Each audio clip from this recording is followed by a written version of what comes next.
Aloha, loves. Welcome to the Intuitive Eye. I am Sophia Marie, and I have one of my favorite people, Madam Jennifer Hough. She's the founder of The Wide Awakening, and she's a master facilitator of the physics of flow, and actually part of the impetus to create this program when she asked me how I could be more inclusive with a program I was creating around intuition. So Well, I'm very touched that that is so. Thank you for saying that. well, it's very true. It's very true. When you asked how I can be more inclusive of what I was creating, that sparked, okay, how can I be? What else can I do? Well, So you certainly created it. It's pretty cool. awesome. Awesome. Well, let's just jump right in. We just were talking before we started recording on what the gifts to humanity this global event has brought about. So Yeah. let's dive into that. Well, I think the gifts are beyond things that we're even seeing. One of the things that I was looking at just in looking at life and looking at, I know how necessity is the motherhood of invention. So imagine the children, this is one of the thoughts I had.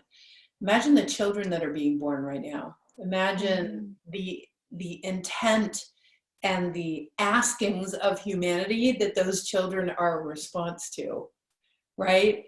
So people thought that millennials were something. You ain't seen nothing yet. So The coronials are coming. yeah, the coronials, that's right, the covidials. So it's like, wow.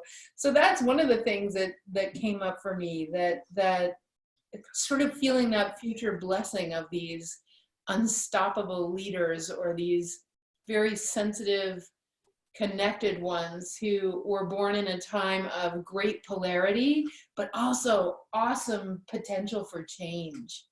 You know, imagine that you know how resistant human beings are to change. We don't generally, I mean, I thrive in change. I love it. Okay.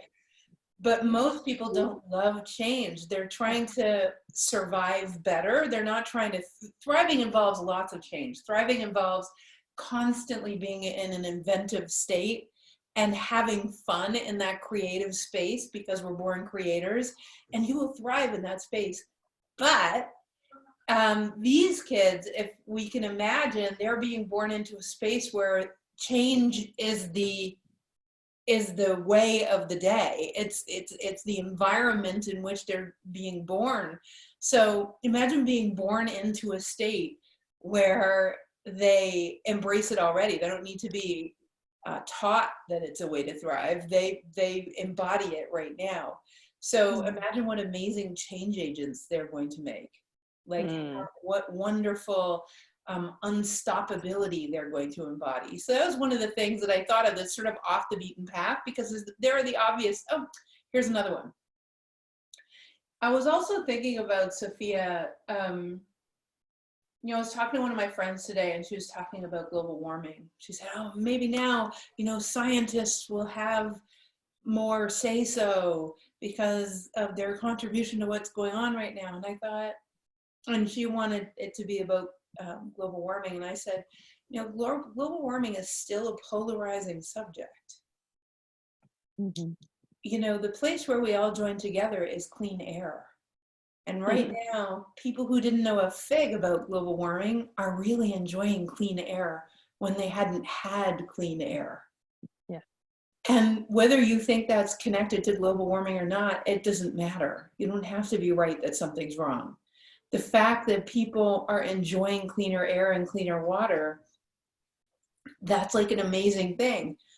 And there's going to be this feeling inside of, I don't want it to go back. I don't want to not be able to see, you know, the Himalayas. I don't want to not be able to see the mountains surrounding LA. I don't want to not be, you know what I mean? And so there's there's an inoculation we've had. It's like that frog analogy, being boiled alive in a pot, slowly turning up the temperature. So you don't see the Himalayas anymore. You don't see what surrounds LA. You don't see all this beauty that surrounds you because there's so much pollution. But all of a sudden the pollution goes away and it's like, I didn't realize it was being boiled alive in a pot. I don't want to be boiled alive in a pot. And there's something that happens when people realize that they were asleep. And so not only are they being able to see physical beauty more and breathe physical beauty more and drink physical beauty in, they're having the time to be able to appreciate it, which is very different as well, and the downtime to be able to take in that there's something afoot, right? Mm-hmm. So, yeah. Yes, some beautiful things. And what is the gift when the change doesn't seem so great, when it's losing your job, when it's worrying about, you know, the fear? There's massive fear around so many things right now. Yeah. So,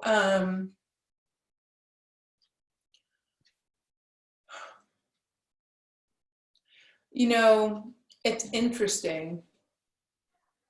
You know, here in the United States, there are loans and there are grants and there are different things, and not everyone's able to get them. But one of my friends who owns a restaurant just got an $80,000 loan confirmed and is going to get it in 3 days, which is super cool. Awesome. And but that doesn't mean everybody is. Right. And a lot of people are really scared because they're doing frontline jobs. And hold 1 second. And they're doing frontline jobs. And so is my husband, Sophia. So Adam is doing a job that's considered an essential job because he's working with the elderly. And so he's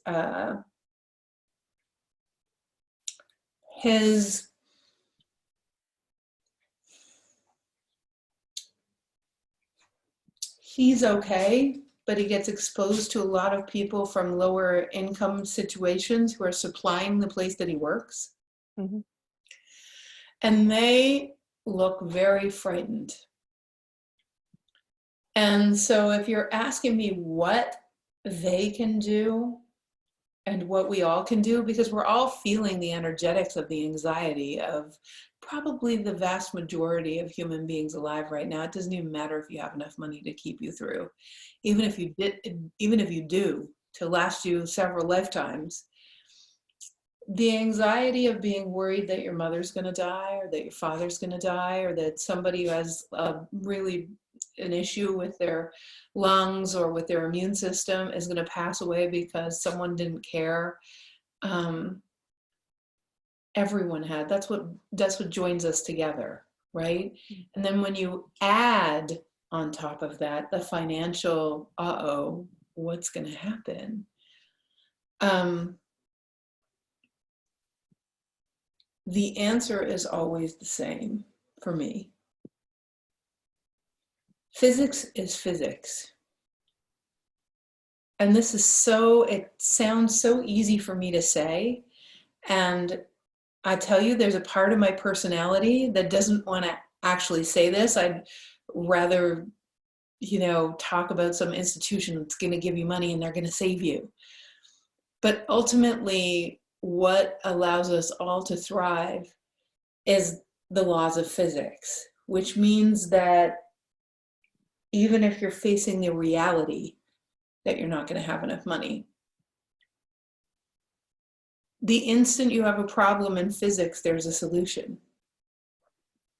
So no matter what, the answer is the same. To catch up with the frequency of the solutions, there's not just one solution, there's many solutions. So that means allowing yourself to count the blessings, allowing yourself to be vigilant for what is working, allowing yourself to ask people, and a lot of people who have been staunchly independent, I've never needed anyone in my life, are having to ask for things. And they haven't been used to receiving. And part of being vulnerable and cracking the heart open of humanity is about getting vulnerable and receiving, being able to receive. And so it's an opportunity to get humble and to do something really difficult, you know? And that is good for the soul of humanity and good for the soul of any human being. And I'm going to say this again, so easy for me to say because I'm in my house right now. I remember once one of my teachers from way, way back said to me, I said, but what about if your freedom got taken away? Like, what if I had no money? What if I ended up on the street? What if I asked him that question? And he says to me, Jennifer, silly girl. He said, then you'd go to the beach and you'd sleep under the stars. And you'd meet other people sleeping under the stars. Mm. And I said, but wouldn't I be scared and cold? He said, not if you literally are being vigilant for the threads or the crumbs that will point you in the direction of the nice warm tent with a big campfire in front of it. Mm. Right? And so he said, you are, people connect their freedom to circumstances, to money, to houses, to shelter, to all of those things. Actually, you just are free. And until you have nothing, you don't really know how free you are. So, yeah. So it's interesting. Even people right now in the midst of all of this, stamping their feet because their freedoms are being taken away. And I'm like, you know, you can't take away someone's freedom because you're actually so free. You can leave the planet if you want. That's how free you are. There's a lot of people choosing to leave the planet right now. They're using COVID as their excuse to just go, you know, because they can't put up with this constant change in the polarity in the world. They just can't do it. They don't know what to do with themselves. They can't stand constant change and they feel out of control and they just want to go. Or they're really amazing and they'll do better with their genius in the ethers, assisting the rest of us. They'll actually make a greater contribution from where they are than from being here. There'll be a greater influence, but we're sovereign no matter what. We are sovereign. We're so sovereign that if you can be in jail and still understand your sovereignty, then you're truly free. Mm. Mm. Yes, I hope people will listen to that again because that is something that's definitely up for everyone, and not just in one place, but around the world. Yeah, completely. Yeah, it's a big one. I was just talking to a friend in Peru, and they have martial law, and I mean that's like super scary. Yeah, and he said, you know, it's okay. It's okay. I just find my joys. I'm free to do that. I find the things that I'm joyful about. Yeah, so it's pretty interesting. So it is. Yeah. It is. And I love that you brought about what we truly focus on, no matter what's going on, because part of what I brought forward with the intuitive eye, or what was given to me, is what's the new horizon, which is always, as with anything you're creating, you don't look at what's in front of you, but you look at what you're going towards. Mm-hmm. So intuitively, what would you say is on the new horizon for humanity? My true answer to that is whatever we're willing to be a relentless champion for. And I'll say it again. My deepest answer to that is whatever human beings individually are willing to be a relentless champion for. Now, here's an incongruency I see often, even in some of the most well-known teachers. I was just watching one of them today. And I was watching it, Sophia, and definitely this isn't in polarity. It's just asking people to really come into their awareness as they watch other teachers bring forth possible movements or possible action steps. Things like, we're going to do a global intention. We're going to intend or change our thoughts all together at one time during the day, blah, blah, blah, blah, blah, that kind of stuff.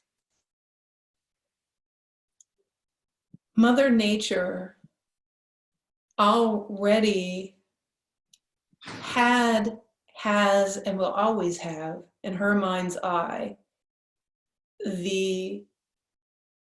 she is the embodiment of the kind of harmony, of the kind of harmony that is supposed to reign. It always goes back, since you're in Hawaii, Moana. That movie has to be one that gives me goosebumps just saying it.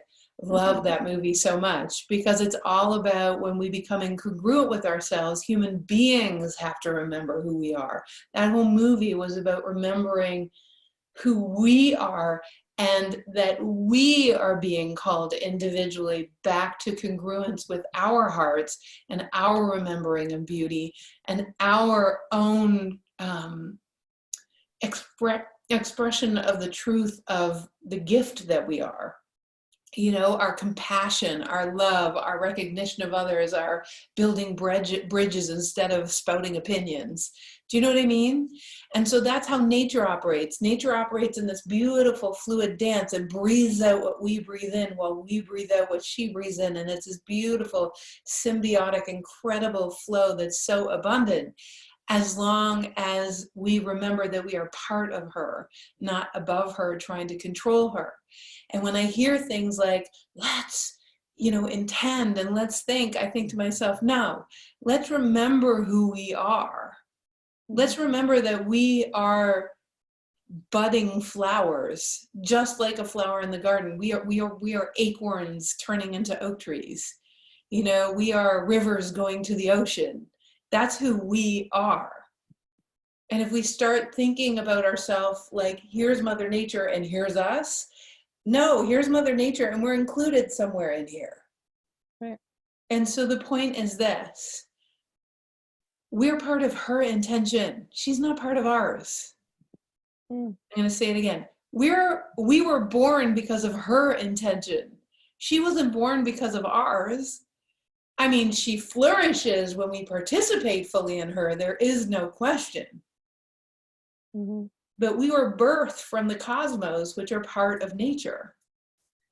So when we intend from the place that somehow we're above her, we're missing the point, and it isn't very effective.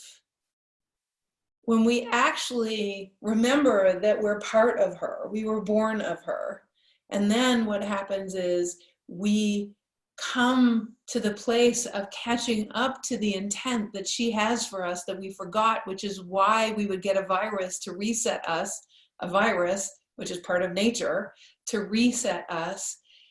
If we would catch up to the intent that consciousness, nature, Mother Earth has for us, if we would catch up to that, instead of intending something like we know better. It's not that we might not think about beautiful things that might be incongruence, but it's the intention or the beingness behind the thoughts we're having. I'm above trying to cause something, or I'm within Mother Nature trying to catch up to the wisdom that already exists, that she's trying to get us to see. Within myself, owning my incongruencies and absolutely waking up to the activities, the actions, and the steps that I would need to take in order to be fluid and in love with life and in love with my fellow man and building bridges as nature does. Get what I'm saying?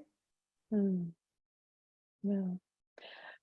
It leads me to a question. So let's say you're seeing these incongruencies and you're wanting to go into fluidity and first of all make yourself congruent. So what's the difference between your shifting and changing and speaking up for what you see that's incongruent to activism? And like, is there a way where there's one's resistant and Well, one's actually saying, do you understand? I think, yeah, well, I go back to something again that's straight from Hawaii, which is Ho'oponopono. mm, yes. And so without the original forefathers and foremothers actually knowing about the laws of physics in the way that we explain them scientifically, they understood somehow that we are microcosms of the greater macrocosm. That if we actually heal something within ourselves, as we actually remember the truth, you know, I love you, thank you, I forgive you, all of the things that come with Ho'oponopono, as we heal that, our physiology changes. And with our 75 trillion cells, we're constantly emitting photon packages of light that contain the information about the frequency at which we have chosen or are willing to live, the level of flow we're willing to have with all of nature, the level of synergy we're willing to remember. And when we emanate those codes by coming within ourselves, and Ho'oponopono, I can't imagine a better tool, actually, for exemplifying it. Because if you'll remember the book, right? Yeah, Dr. Hulam.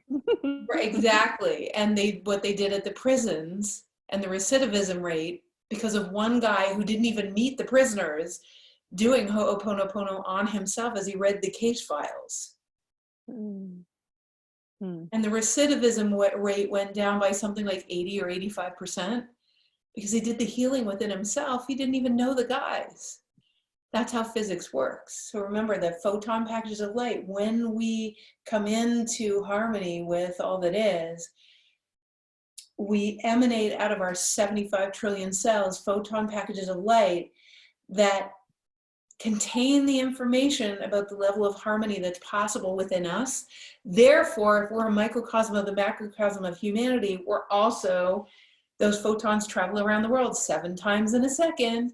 7 times in a second times 75 trillion cells. You're literally changing the atmosphere of the entire planet by being willing to come into congruence. Right? And we receive photon packages of light. So people kind of, like, something has changed. They can't put their finger on it, but they're like sniffing with their cells. If you could sniff with your cells, you can kind of feel something like something else just became possible because one person did something. And so, you know, when you ask me what's possible for the future of humanity, I don't know, 75 trillion cells times 75 trillion photons per millisecond going around the earth 7 times in a second. If, you know, a few hundred people, a few thousand people did that, it's, you know, so when people ask me, I say, I don't know, what are you doing? Because if you want to know what the future of this world is, and right now people are still making up their minds, and I can feel it. And it's like, I know what I'm doing. I probably know what you're doing or something like it. A lot of the people here are doing, but let's do it. Be relentless champions of the awakening of this planet. We don't have to be a champion of Mother Earth. She's the one who gave us the virus. Now it's our job. She's catalyzing us to remember that we are part of her. So, and so what does that look like? What does it look like to be a flower as a human, or a tree as a human, or a dolphin as a human, or a whale as a human? What does it look like to be in that much respect and humility of this life that we were given? What does it look like to actually honor the depths to which we really were and are creator? What does that look like? Right? And now do it. Beautiful. That gives people lots of just the word I want. Just such a source of choice And I think that's something that people feel in this a lot. I don't have a choice. This is happening. So that Yeah. you get to actually choose. You can lead. You get to Yeah. choose the future of this planet. Really, you do. Like those are metaphysical facts. That's not even, you know, this is not a woo-woo conversation. It's a metaphysical fact that that is so. So, you know, you could be like the man who sat in his room reading prison files. Take all the people that for you are problematic or trigger you, or perhaps you feel like there are incongruencies. Even if the incongruencies aren't true, the fact that you're feeling incongruencies, you want to heal those within yourselves. Imagine doing such a simple tool, such a powerful, simple metaphysical tool as Ho'oponopono. Imagine if we all did that for the coming, you know, year. Every day, every time something happened, you authentically took 20 minutes, half an hour, or an hour to just do one process, just one. And you healed it within yourself. And all those codes went out into the world, 75 trillion times 75 trillion times 1 per millisecond. You know, one set of 75 trillion per millisecond, 7 times around the earth. Imagine if everyone just did that once. What would happen to the heart of humanity? I love that. I was told that whales, you know, I've been studying whales since I lived in Maui, and it's been really an important energy to learn about. But I was told that they're acupuncturists for the earth, and that how they shift or, you know, bring that energy is through their song. So as you say, you know, what if we visualized ourselves as the flower? What if you visualized yourself as that whale or that acupuncturist for the earth, and then just really anchored that energy of it's interesting you would say that, because I try not to learn from too many teachers. In fact, I basically stay away from them because I really want to hear the purity of the messages that come through. And it's funny you would say that, because it's exactly what I saw, that whales activate the purity of that that higher frequency environment in which we could live. Some might call it the crystalline grid, but their song cleaned. I hate to say it this way. I don't hate to say it this way, but it's an interesting way to say it. It's like when a woman has a period, she's cleaning out old DNA. So as she awakens, it's like the new DNA displaces the old DNA. I see the whale song as doing the same thing. The purity of the song, of the remembrance of who we are, displaces, pulls apart, and transmutes the misaligned energies. So much like acupuncture, but it's they're amazing beings, which is why so many of us feel sad when we hear about people killing them or whatever.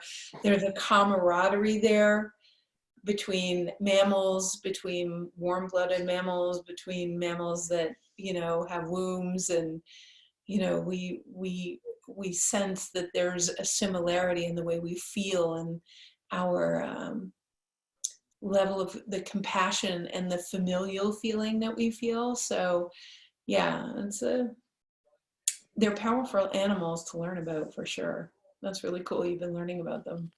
Yes, and so beautiful that I get to, you know, take advantage here of being in Maui and getting to float in the water and hear the dolphins and the whales, and it's been really such an important part of my practice. Yeah, so I always tell people, so if anyone goes and visits Hawaii or any one of the islands, when it's whale season, just dive under the water, like even just 5 feet, blow all the air out and let yourself sink under the water, and let yourself you can hear the whale song from miles away, but the thing is, you don't hear it with your ears. It actually permeates your entire, you can feel the song being sung through you, because it carries through water and you're mostly made of water. for me, it is the most amazing, incredible reset you could ever feel. It's just so powerful. So, yeah. It is. I love those little brothers and sisters. Me too. So, part of this also was having people get to know you as well. Mm-hmm. So obviously people can tell that, as you say, you are a champion for humanity and what they can create. So tell people a little bit about, if they don't know you, who you are and how you like to play in the world. It's really interesting you would ask, my dear. We literally just rewrote our mission and vision statement. Oh, of course. So this will be the first place I ever read it. Woohoo! So yeah, cool, right?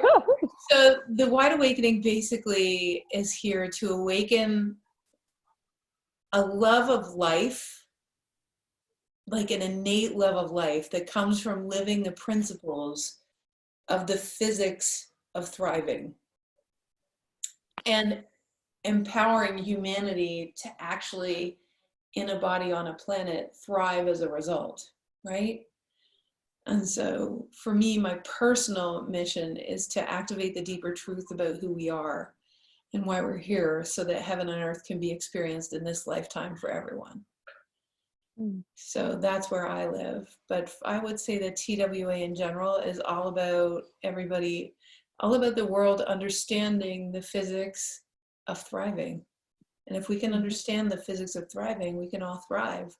And by the way, those principles are principles that we are surrounded by in the oceans and forests, and like you can't escape them. The problem is we're so arrogant, we kind of ignore the fact that we're surrounded by the very principles that would have us be abundant. And so they're easy to remember once you immerse yourself in the experiences and activities with the people that will teach you how to do it, because it's your natural state. But boy, does humanity not live there. We live in that dog eat dog, survival of the fittest kind of thing. And that is so, it's actually funny when you start to understand the physics of flow. So for me, that's what ultimately, and I know you've heard me say this, Sophia, but ultimately at 17 years old, I knew exactly, I said to my dad, Dad, I know that we can find a way to coexist, not only together just surviving it, but we could actually enjoy each other, and find the people that are the fit for us and flow and like know how to move in and out of each other. I know there's a way. And my dad, who was a pretty positive guy, said, Jennifer, you'll dumb that down a little bit as you go, because you'll realize the world just isn't that way. And I remember 17 years old was the first time I thought, I don't think I'm going to believe my father this time. Like, I'm not buying it. I'm not buying what you're selling. And so I just knew from a very young age that something else was possible. I sure as heck didn't know that I'd be teaching this stuff. I mean, I was an accountant and a sociologist working for a multinational company. So the fact that I'm talking about this is pretty, I probably would have run screaming from the building with my hair on fire if you had told me I'd be teaching this stuff as an accountant and economist. But you know what? When you find why you're here, you cannot not do it. Well, we're grateful that you found what you were meant to do and that you're sharing it with us so that we can embody that championship for ourselves. Yeah. So if there was one thing you could leave people with today, just really about anything that intuitively comes to you, what would you leave people with? Consider. You don't have to believe. In fact, I really recommend that you don't believe anyone. You don't believe your favorite news source. You don't believe the opposite of your favorite news source. You don't believe me. You don't believe Sophia. You don't believe anyone. This isn't about believing in someone else. This is about giving your power back to yourself. which means that there are no gurus. There are certainly people that will affirm truths that you can feel are essentially true to you. And when those people speak, you'll be like, oh my God, I love that person. But don't give your power away to them. You might want to go and learn from them, but don't give your power away to them, right? Because this is a time for us to all come back into our own power. That would be the first thing. And I'm going to pair it with something else, and it is this. It's such a simple thing that I don't know if it was Joseph Campbell, or I don't know if it was someone like Thoreau or Emerson. But the idea that everything happens for us versus to us, consider it.